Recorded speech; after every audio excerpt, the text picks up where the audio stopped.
Hello and welcome to DVB Box Pop, a podcast featuring voices from Generation Z.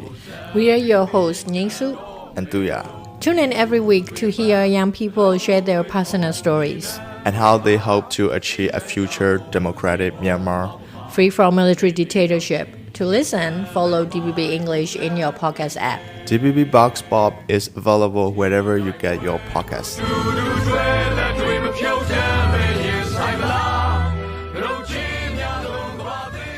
Hello, this is Duya. Today I'm with David, a university student who joined the civil disobedience movement (CDM) to resist the military coup in Myanmar.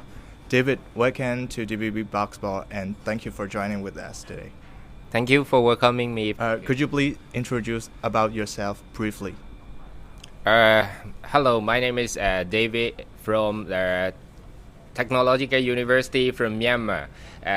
Before the coup, I was studying fifth year student in architecture study at my university. I know you joined CDM movement in university. It might be a big decision for you. So when did you decided to join CDM?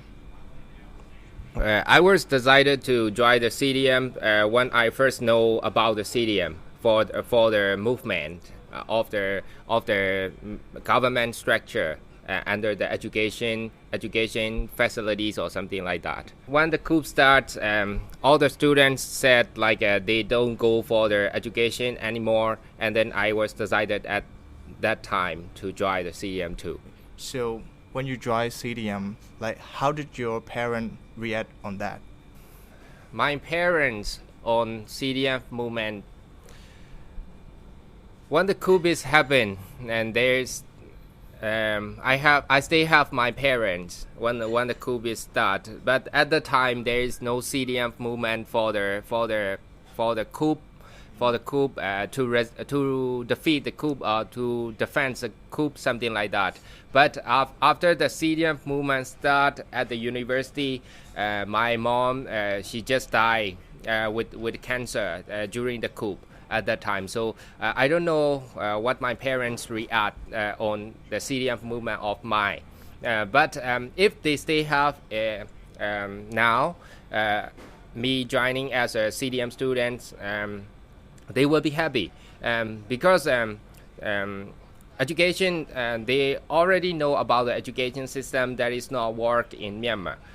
So they will be happy that I joined and I just studied my own. Yes. Wow, I didn't know that. I'm really sorry for your mom. You're the only one who joined CDM from your university, or do you have any classmate who joined CDM also? Yes, I have a lot of classmates. They are also joining the CDM, stay joining the CDM. Our teachers from the university, they join the CDM as well. Only some percentage of the students just stay working under the military coup. Just some, yes. So there must be a lack of teacher who teach in the university. So how the military government managed to run their university? How did they fill the vacant of the teachers? It's a good question to answer for the military. How they ran the education system after a lot of students and the teachers who go in for CDM. As I heard about that, it's from my friends who knows inside the university or something like that.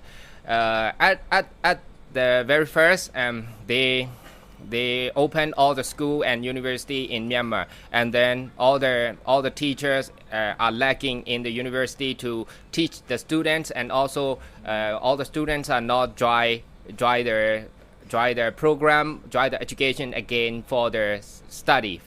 For the teachers, it's there's a lot of teachers who are joining the CDM for CDM movement for the military coup, and then there's a lot of teachers is lacking in the university, and then some of the students who join the university, right, for their graduation certificates or something like that, and then they make the new teacher in the university, something like there's no experience for the teacher trainings or something like that, but they make the new teacher with the fresh graduate students from the university who join their education program under the military coup. They do they work as a staff of their university for the fresh graduate students. So you mean like with the lack of real education, Yes. So like even though like they got graduation certificate, like do they have a chance to get the job in the future?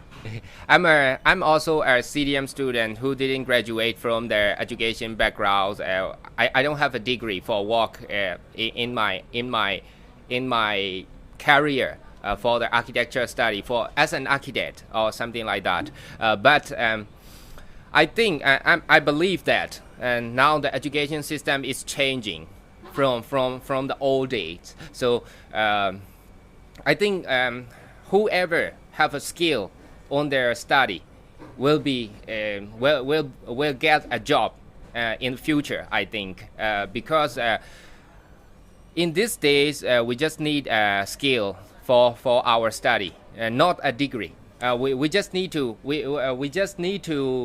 know everything about the architecture if we study architecture, not on the paper works like that. Actually, how to say, the system now going in Myanmar, it's like they just give the education on the paper, right?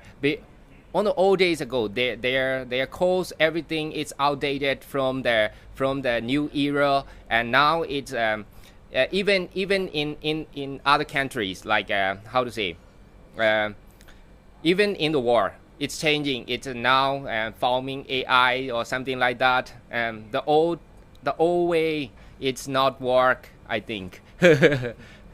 Yes. Yeah, I feel that because I'm also a university student who dropped out from technological university. Is there any changes before the coup in Myanmar and also after the coup in Myanmar? Do you think any changes happened the education system in Myanmar? There is no change on the education system before the coup, but there's a little bit better than now, because now it's like just on the paper. People who go for their thesis, for the university student, is just do their thesis and then just show the paper. They don't know anything about the project. They don't know anything about what they are doing or something like that. And then the teacher who check or who do the juries or something like that, they also don't know what is going on the real side of doing architecture. What is changing? They don't know anything. They just how to say, know on the paper the old way. So I think it all works for now. So before the coup, the education system in Myanmar, it's like after the matriculation exam, who wants to join the university, right? So they don't choose upon what their hobbies, what their interests, what their passion it's about to do. So they just do with the marks on the paper, right? It's something like 200, 300, 400, just that. It's 100 on the paper. And then nobody knows what we are studying, science or whatever it is, economics, something like that. But after joining the university also, there's a roll number, something like that, to make marks on the paper. So I think all the education system here, it's not, how to say, here in the world, I think everywhere in the world, it's the education system, it's like that, right? Who knows as a, how to say, after the study, who got a bachelor, who got a master, who got a professor. If somebody who knows better than professor, who can say something like that, right? So in Myanmar, the same way. In the old days before the coup, or now, stay the same, using the education system like this. Now I think for for the students, for the young people. I think we can study anything in the world. We can study anything in the world. There's books, there's paper, there are lectures on YouTube or something like. There's a lot of website we can study anything that we want to study. So I think that's the answer for the new education system. So as a student, for the CDM students who didn't graduate anything from the university, but whatever it is, we can work in the job. Now I'm working. I can work as an architect anywhere here because I have a portfolio, and then I study architecture because I want to know the architecture. Don't relate it with the marks. Don't relate it with the degrees. I'm not a master in architecture or something like that, but I can continue study architecture anymore, something like that. As an architecture student, do you have any achievement that you're part of, other student from university? As a student, the project that I'm proud of, it's when I was in the university study, and there's a month we have a design jury for one project. It's something like we show the design, we show our language of the drawings, and present it to the teachers and the professors and how we understand about the architectures or something like that, right? It's normal in our architecture study in the university. But the project that I'm really proud of is I have one project that makes me to go into another level of another exposure on architecture study. It's the project that it makes me to go to the competition as a Burmese representative in another country. When you decided to join CDM, do you have any regret on that? I don't have a regret on anything that I do now. I can stay use all the achievement that I get from my project because I have a portfolio for everything, right? So I just do the portfolio, and then I can show it to anywhere to work, to study, or to expand anything with that without their papers, because their papers, if I got their papers, just the paper, it was just a graduation certificate. It's nothing related with me. It's nothing to show for me to be proud of. So when did you decide to leave Myanmar? Did you face any difficulty to leave?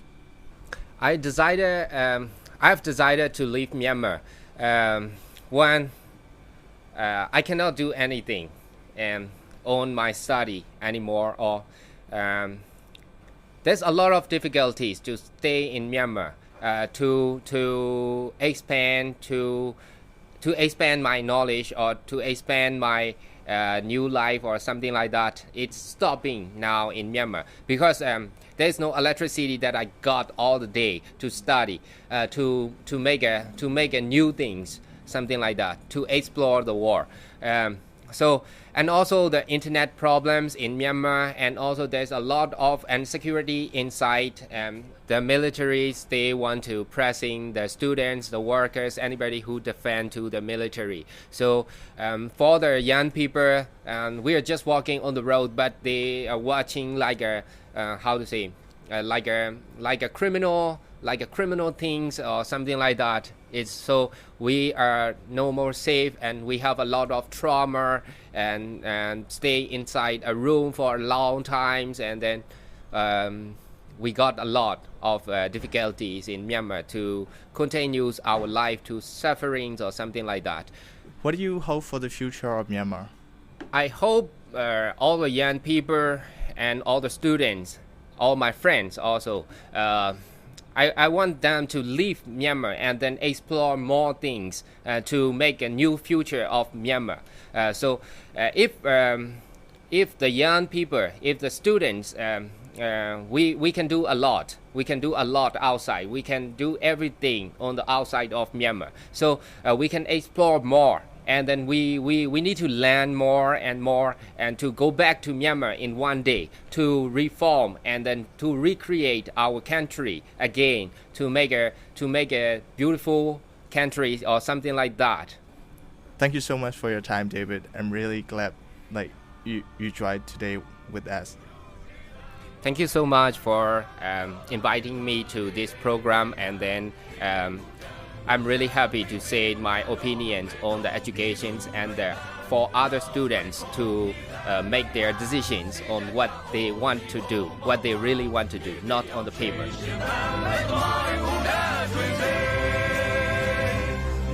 Hãy subscribe cho kênh Ghiền Mì Gõ để không bỏ lỡ những video hấp dẫn.